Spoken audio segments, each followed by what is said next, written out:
One of the other questions that I get asked the most is, Attilio, where shall we set up our investment fund in Europe? And the topic of this video is about the experience tips, the best practices to choose a member state where to set up an investment fund in Europe and start from there the journey of capital raising with European investors. At the beginning of the single market in Europe, promoters were at their own discretion when choosing the member state where to set up an investment fund. And in this context, they would use very tangible variables to select a member state over another when it came at establishing an investment fund in Europe. They would look at the legal and the tax regimes, for instance, the friendliness of the business climate, the approachability of the authorities, and also the fact, especially for Americans, that English was the language spoken in that member state. With the 90s, a new, more mystical and less tangible element got into the mix, which was investor preference or investor demand. Promoters started to see what was the interest of investors in specific member states and then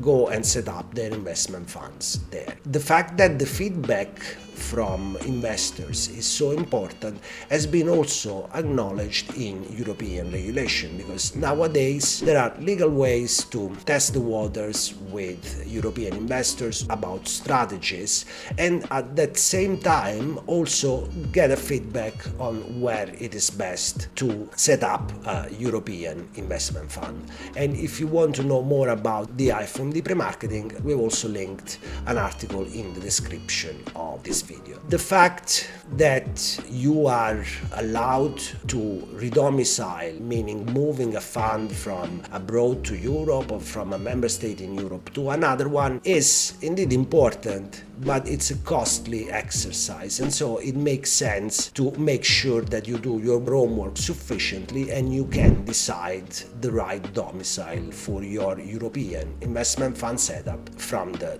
very outset. When looking at the domiciles in Europe where most commonly you would set up an investment fund, we have Malta, for instance, which is in the Union. We have other countries within the geography of Europe, like the Channel Islands, and those are good enough places where, depending on the appetite and the interest of your investors, you might want to go and set up a fund. But those are not the main European gateways, and those are two in essence, Ireland and Luxembourg. Those are the places where, with little doubt, where you would go and set up your European investment fund and have some sort of success in every situation. When we look at public market strategies, the ones that basically would also fit within a retail fund, it is a fair conclusion that there isn't that big of a difference between Ireland and Luxembourg. And so at that point, the choice between the two goes to the preferences of your investors.